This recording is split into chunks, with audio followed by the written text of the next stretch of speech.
Kaka yor konyo e chiwo arita ne nonro mar oganda e pacho ka, apisi ma jachiwo arita ne nonro mar oganda osingo ne oganda jo Kenya ni gikon chenro makare ma jiwo arita ne nonro magi ka gitiyo gi chike mowinjore.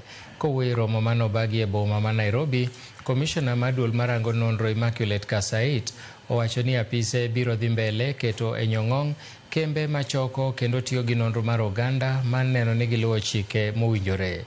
Romo no nokelo kanyakla jokanyo e sekta mar somo, limbe kod duol mochung'ne rango mwandu jo Kenya, kama ne giyange ni chenro mar timo nonro ne kembe ma choko nonro kendo tiyogo ibiro chaki dwe manyien. The idea for the office is to have to make sure that data protection transcends across the entire ecosystem.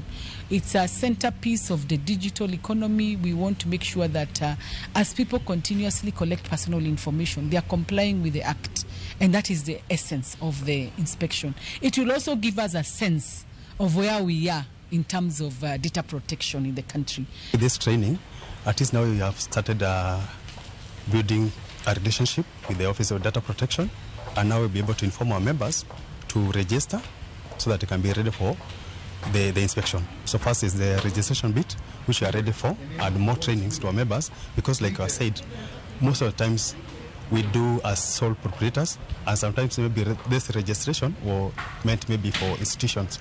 So we'll be ready to be registered and also to comply.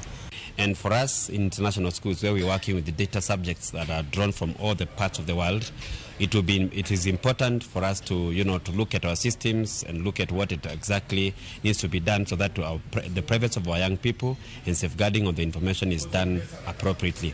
Now, the Office of Data Protection and Commission is a special one for us because it provides guidelines, it provides regulations and regulatory standards that we might need to align with, that are tied to where our data subjects are also coming from.